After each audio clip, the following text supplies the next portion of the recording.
Nitish Kumar Bharatiya Janata party से मोह भंग कैले तो भारतीय जनता पार्टी खातिर बड़ी मुश्किल हुई। और दूसरा तरफ जौन लालू प्रसाद के रणनीति बा, और रणनीति में वो पूरे जौन कैनवास पर तस्वीर खिंचा रहा बा, उसमें सबसे बीच में तस्वीर जौन बा नीतीश कुमार के फिट होके करे खातिर और होके खातिर तैयारी चल रहा बा। कारण कि भारतीय जनता पार्टी कहीं ना कहीं अपन जौन वास्तविक रूप रहा ओकरा के धीरे धीरे खुआत रुए, इस बात के चिंता उनको रहा। इस सब बात में एक बात तो पक्का नजर आ रहा बा कि जौना तरीका से इस सब कुछ कैल गई बा, सब रचना रचल गई बा, इस सब में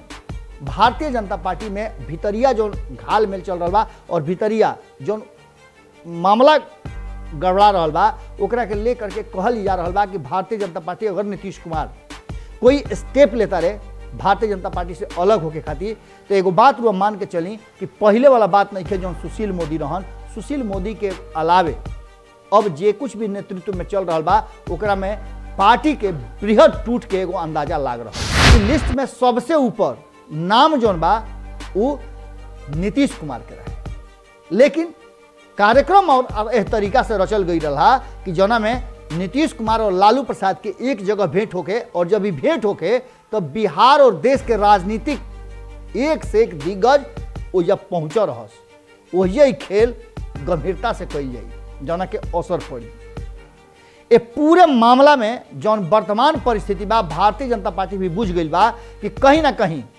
ये खेल हो जाई तो भारतीय जनता पार्टी के आपन तैयारी करे के पड़ी। ये बात के मैसेज पहुंच जाए कि नीतीश कुमार, लालू प्रसाद, अखिलेश यादव, ममता बनर्जी और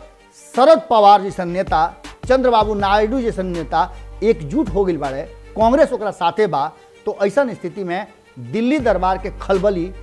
यह बात के तरफ इशारा हुई और यह पूरे योजना के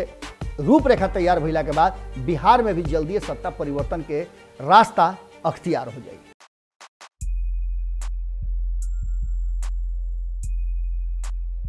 रस्म रिश्ता रवायत सब भुला जाला, रस्म रिश्ता रवायत सब भुला जाला जब लोग प्यार में पगला जाला। जब लोग प्यार में पगला जाला अजब रिश्तेदारी करेले सियासी लोग, अजब रिश्तेदारी करेले सियासी लोग, स्वार्थ के सेनुर से मांग बहरा जाला। गोड़ लगता नहीं हेरा से अभिनंदन बरुआ के अपना कार्यक्रम जना का नाम है खूटा ठोक के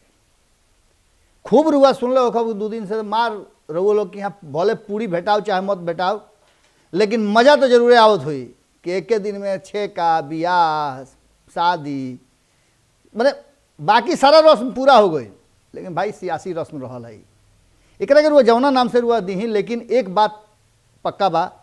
कि जब अब ऐसा न रुआ बुझ लो कि हम बियाह शादी के चर्चा करे बैठल बनी, हम पूर्णतः एकदम बेशुद्ध राजनीतिक चर्चा करे बैठल बनी। और ये चर्चा में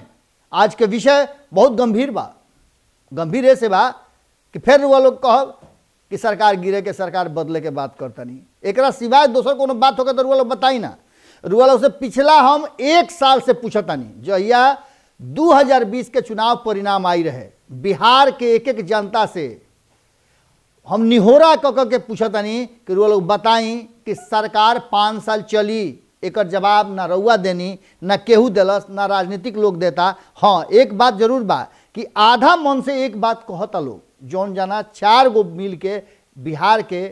सेंगरा पर सरकार चला रहल बड़े, वो ये कहता रहे कि 5 साल तो चलबे करी। बाकी तो 5 साल चले वाला कोनो लक्षण लूर लुआ बुझाता?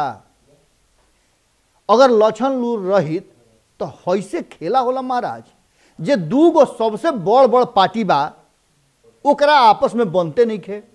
बाकी जे लोग बा वो अलगे खेला रचत रुए।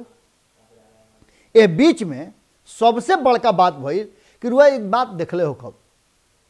कि वर्तमान परिस्थिति में जना तरीका से विपक्ष, अगर ये उपचुनाव से पहले के बात करी तो विपक्ष जितना मजबूती के साथ सरकार के घेरत रहा, सरकार के नाक रगड़ रगड़ के या माफ़ी मांगे के पड़त रहा, वो स्थिति धीरे धीरे समाप्त होइल बा। और एक पीछे नीतीश कुमार के रणनीति काम कर गई बा। नीतीश कुमार बिहार के गली गुचा, बिल्डिंग, मकान, खपड़ा के, नरिया के घर देख के कुल घर में प्रवेश कैले बाड़े। 2015 में तो रुआ याद होई कि घरे घरे पोस्टर सटात रहे, 2019 में और खेल बदलल, और 2020 में तो साफा खेल बदल गई। ये सब बात के कहीं ना कहीं बिहार के राजनीति और बिहार के विकास पर सीधा असर पड़ता। वर्तमान परिस्थिति में जौन बिहार के और बिहार से जौन उठ रहा बा बयार, ओकर पूरा झकोरा जौन बा दिल्ली के तरफ जा रहा बा। पूरब से जब पश्चिम देने हवा जाला तो सीधे बिहार से उठेला तो दिल्ली में जाके रुकेला। और दिल्ली के जौन बयार बा वो कहीं ना कहीं एक बात के तरफ इशारा करता कि पूरी तरह से अब राजनीतिक माहौल जौन बा वो एक अलग दिशा में जा रहा बा। ये बता रहा बा कि कहीं ना कहीं खेल तो भीतर भीतर बरियार हो रहा बा। नीतीश कुमार जी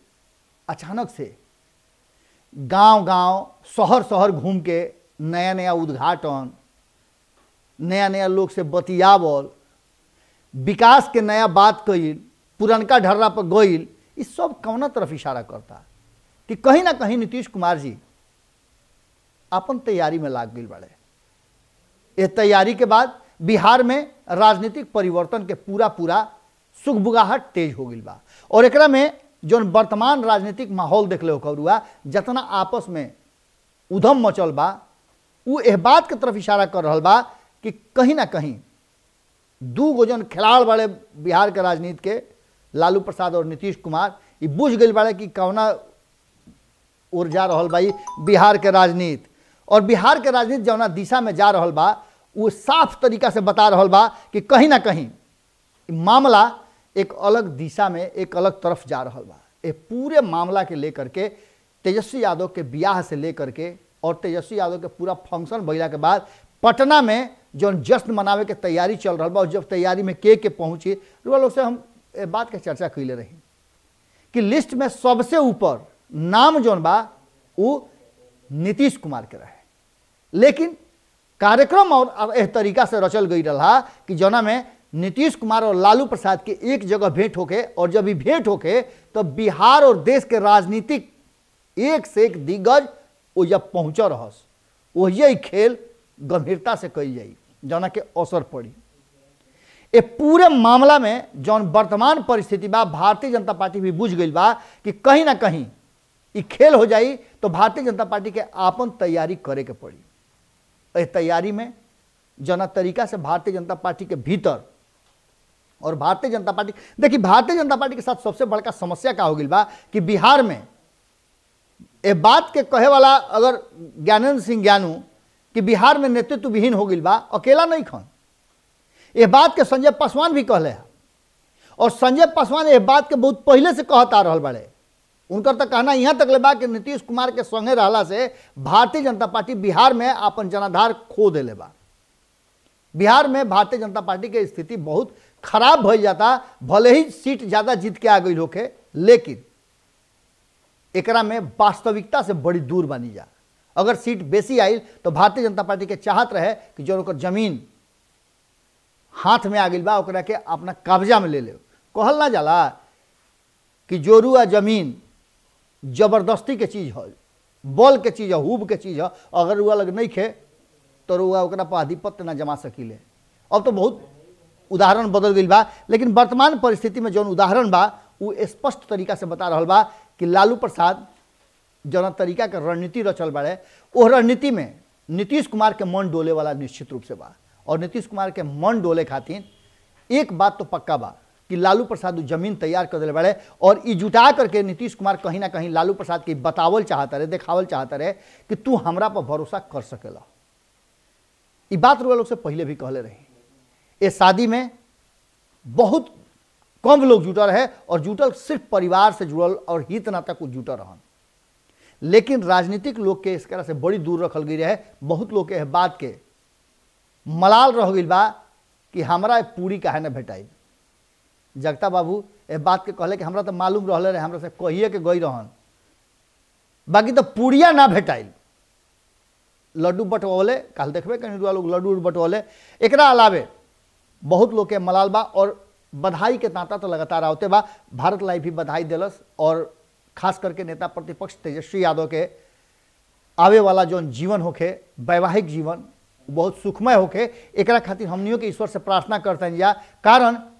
कि ये खाली उनका परिवार में इस तरीका के बात हो चुकल बा जौना से परिवार बड़ी दुखी बा। तेज प्रताप यादव के शादी सफल ना होके के चलते लालू प्रसाद से लेकर राबड़ी देवी और भाई से लेकर बहन तक ले सब लोग चिंतित बा और राजनीतिक रूप से भी एक बहुत ज़्यादा उनका दंश झेले के पड़ल। यह बात से रुआ इनकार ना कर सकिले। यह कारण बा कि यह शादी में तेजस्वी यादव केहू के ना सुन ले और बहुत लिमिटेड ढंग से सब कुछ कह के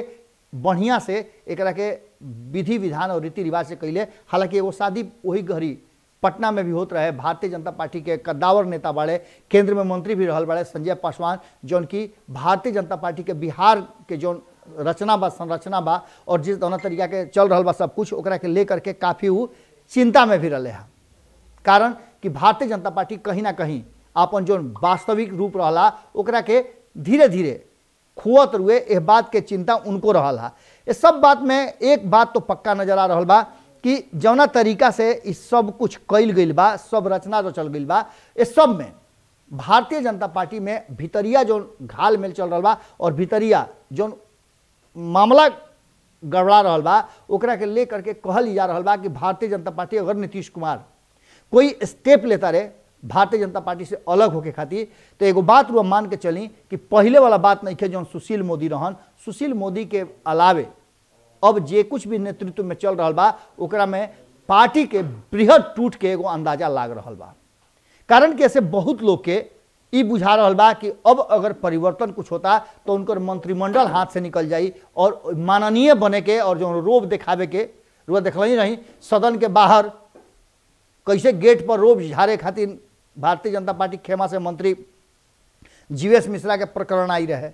एकरा अलावे भी रुआ देखने की बहुत कुछ भई रहे और भारतीय जनता पार्टी के जो व्यवहार बा राजनीतिक व्यवहार के बात हम करतनी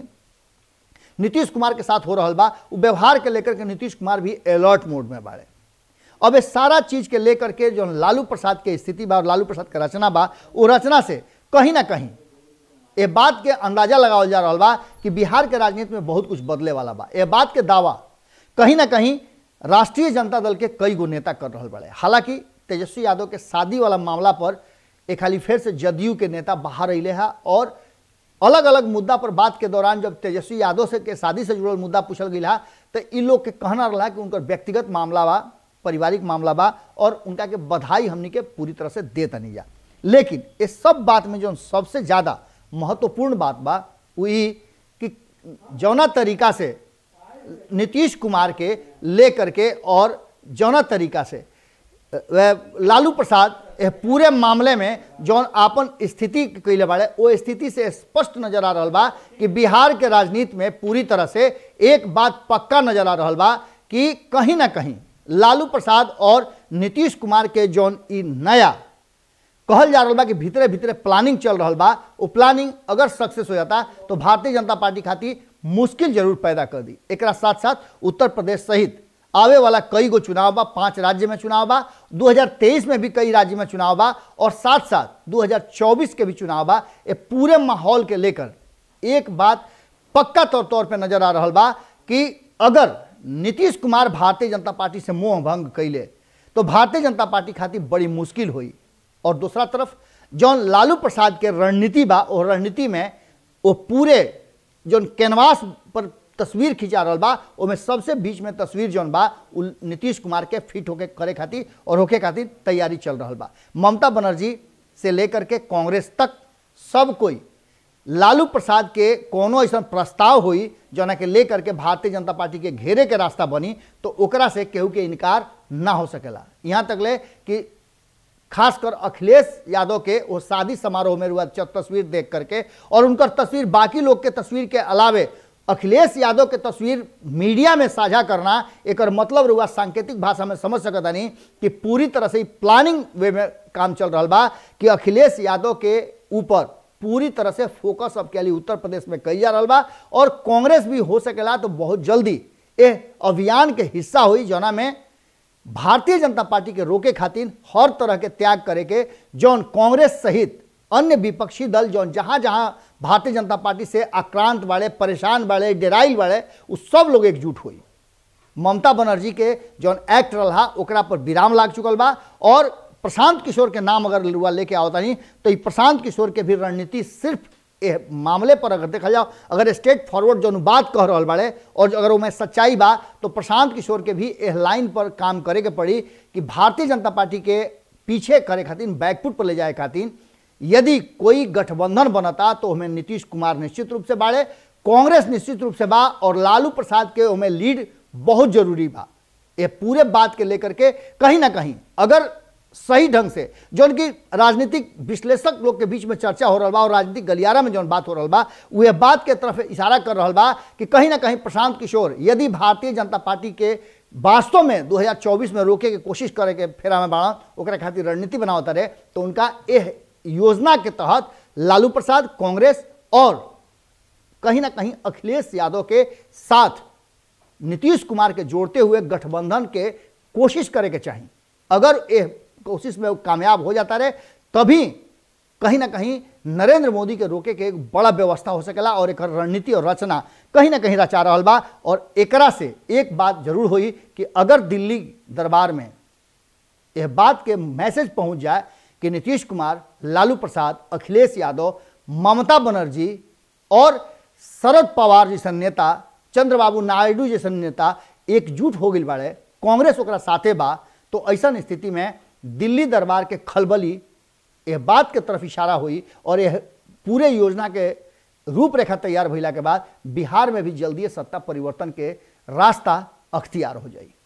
कारण कि लालू प्रसाद जब भी एक्ट करी हैं, जब भी वो लीड ली हैं, तो यह बात के दिमाग में रखते हुए कि नीतीश कुमार के बिहार के कुर्सी से दिल्ली भेजल जाओ और बिहार के कुर्सी तेजस्वी यादव खातिर खाली कर जाओ। ज्योतिषीय गणना रुआ लोग को बता देनी कि ज्योतिष के भी कहना यह बा कि इस शादी से तेजस्वी यादव के भाग्य में परिवर्तन होके वाला बा। अब कितना परिवर्तन हुई तो आवे वाला वक्त हुई बताई। कारण कि रुआ पता बा कि एगो उदाहरण तो रुआ सामने नहीं बा कि तेज प्रताप यादव के शादी के लेकर के भी बहुत सारा योजना बना रहे, बहुत बात कही गई रहे। लालू प्रसाद के जेल जाए से पहले भी ज्योतिष कई गो पूजा पाठ कैले रहन, ओकर परिणाम का भइल, इस सब बात रुआ लोग के सामने बा। लेकिन भरोसा, विश्वास और आशा पर ही सब कुछ टिकल बा। और राजनीतिक दोस्ती और दुश्मनी रुआ खूब बढ़िया से जानता नहीं कि अपना स्वार्थ खातिर होला। यही से रुआ लोग से कहनी है कि हड़बड़ी में सेंदूर अक्सर देखे के मिलेला। अब ये पूरे मामले पर बहुत जल्दी नीतीश कुमार और लालू प्रसाद पटना में एकजुट होकर के तैयारी में बाड़न। अब यह तैयारी में तिथि कहिया तय होता, इहो रोल के सामने बहुत जल्दी ले आकर के आई। और जो ममता बनर्जी वाला एपिसोड रहा, वह एपिसोड पर लालू प्रसाद के जो धमाका भइल बा, उ निश्चित रूप से यह देश और बिहार के राजनीति में बदलाव के संकेत दे रहा। जुड़ल रही सब है, लगातार रुआ लोग के प्यार दुलार मिल रहा बा। खूंटा ठोक के चैनल हमार नहा रुए लोग के हो। हम आशा और उम्मीद करतानी कि रुआ भोजपुरी से जुड़ल बानी, मगही, मैथिली, बजिका, अंगिका जौना भाषा से भी जुड़ल बानी। अगर बिहार से प्यार बा, रुआ अपना भाषा से प्यार बा, तो आई सब है मंच रुए लोग के हो और आ करके अपन बात यह मंच पर रखी और अधिक से अधिक लोग तक अपन बात पहुँचाएँ। गोड़ लागतन।